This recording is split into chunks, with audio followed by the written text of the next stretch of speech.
Teorias. Essa definitivamente é uma das coisas mais faladas, se não a mais falada, no meio das pessoas da comunidade de Shumatsu no Valkyrie, porque são com elas que nós podemos tentar compreender e desvendar melhor todos os mistérios e tudo que nós queremos entender sobre o mangá. Mas vocês sabiam que existem 7 teorias que foram praticamente confirmadas agora? Se você não sabe quais são, nós veremos e entenderemos todas elas agora mesmo.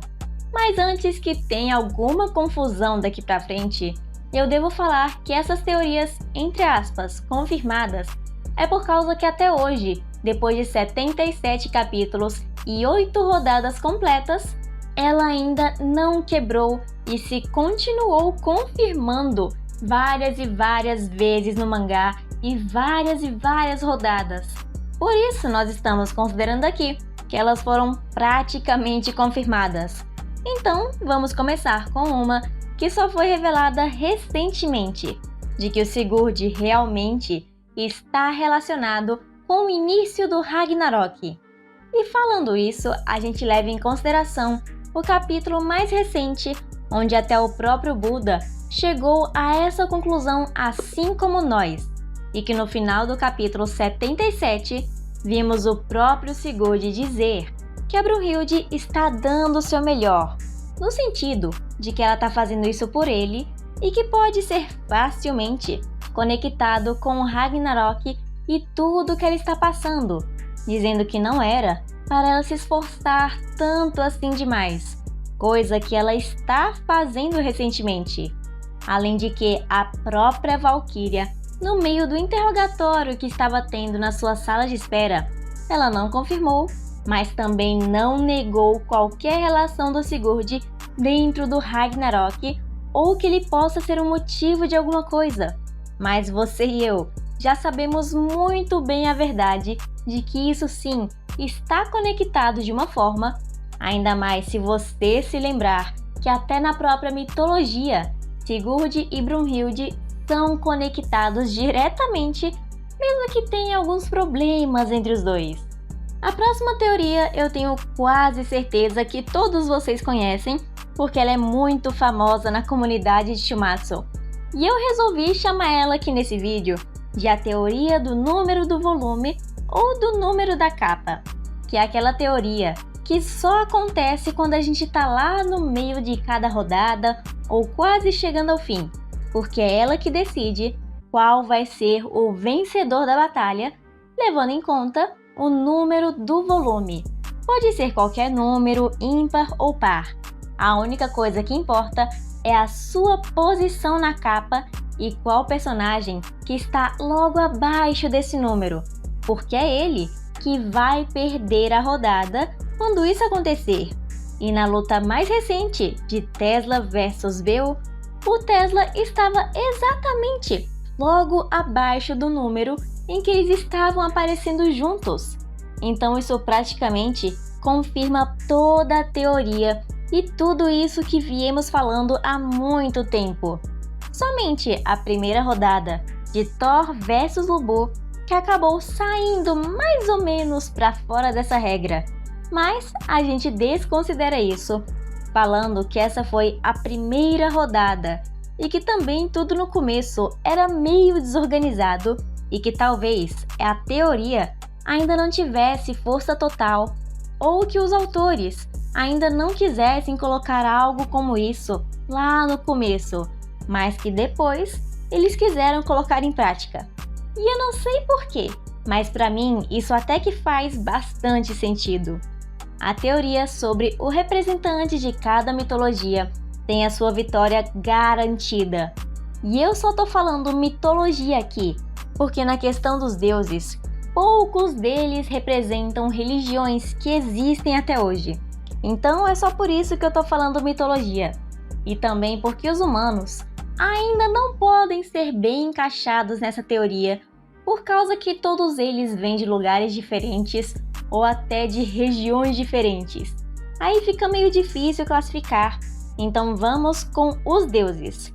Essa teoria se mantém firme e forte até hoje e que basicamente diz que o principal representante de cada mitologia tem a sua vitória garantida, com 100% de certeza, enquanto os outros personagens da mesma mitologia não têm toda essa certeza para poder entrar na batalha.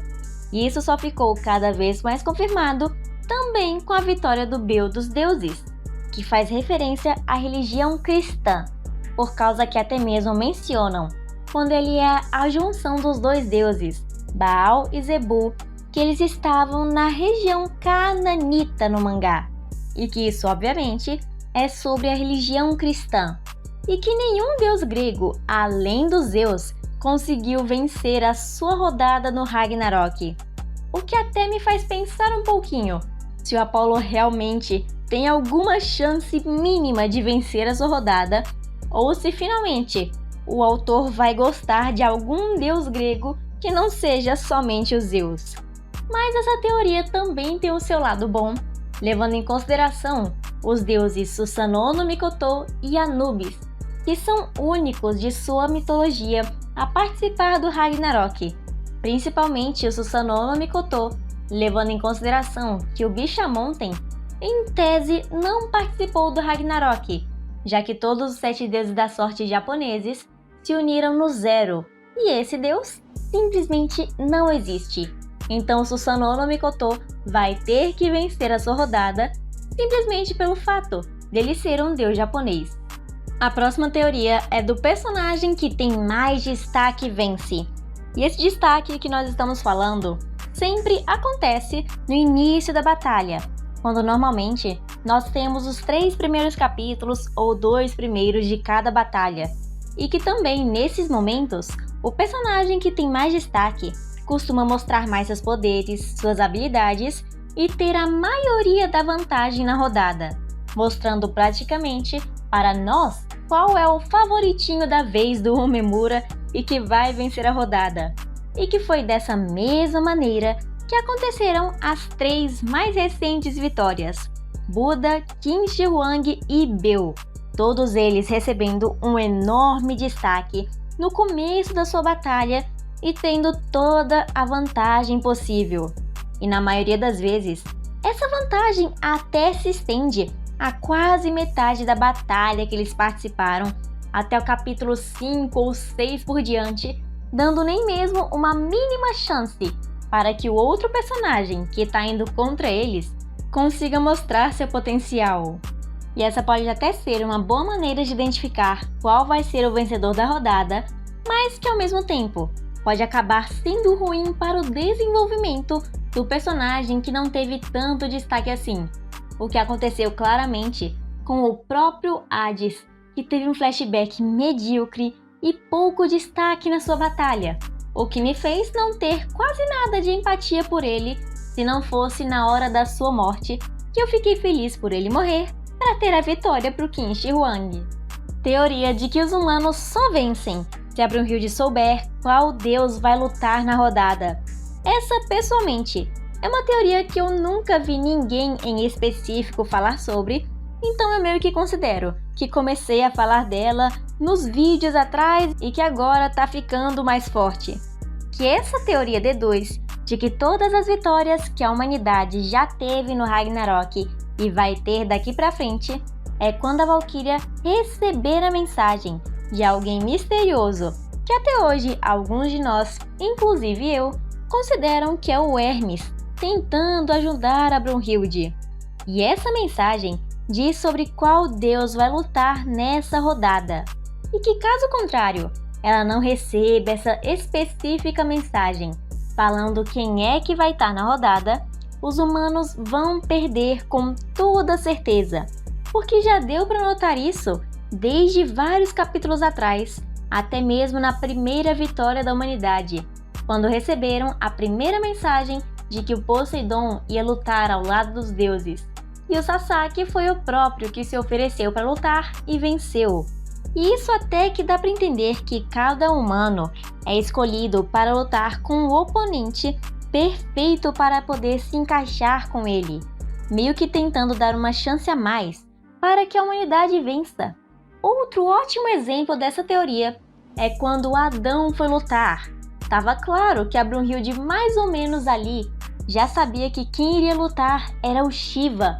Então, quando o próprio Zeus apareceu ali no meio, ela entrou em desespero, porque já sabia que o Adão provavelmente poderia não aguentar os socos de Zeus, mas sim os do Shiva, dando uma chance de vitória muito mais alta do que com o pai dos deuses. Mas as teorias ainda não acabam por aqui. Tem outra que fala de aquele que tiver o maior flashback vence a rodada. E essa teoria já é praticamente autoexplicativa, então eu não preciso falar tanta coisa assim.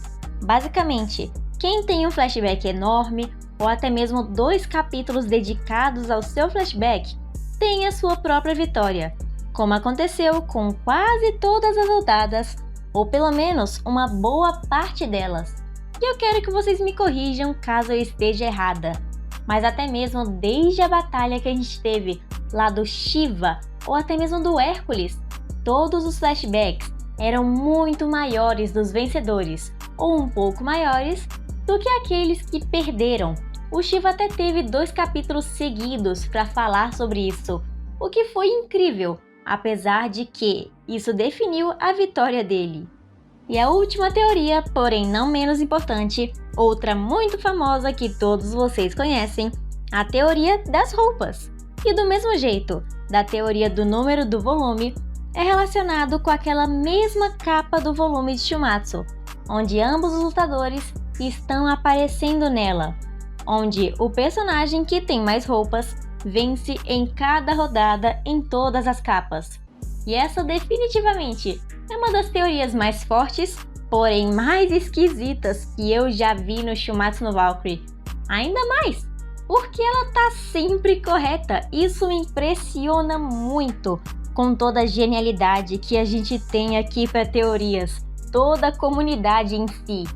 Então, com todas as 7 teorias já tendo sido faladas no vídeo, eu só tenho uma pergunta. Eu esqueci de alguma teoria? Existem outras que você conhece que foram praticamente confirmadas no Shumatsu? Por causa que vocês sempre têm ideias muito melhores do que eu e que com certeza uma memória bem superior. Então já deixem nos comentários e não se esqueçam de se inscrever no canal e ativar o sininho para receber notificações quando outro vídeo sair aqui do Eterno Mangá e ficar por dentro de todas as novidades que sair dessa obra linda que conhecemos, chamada Shumatsu no Valkyrie. E agora um momento especial para os membros do nosso canal: K1 Love Boss, Cypher, Canibal Vegano Trupe, Ian Thales, Caio Danilo, Chu Passeios, Cherland Zero, Todinho Nescau, Vianney Zutirra, Otávio Araújo, Brawars e Felipe Silva.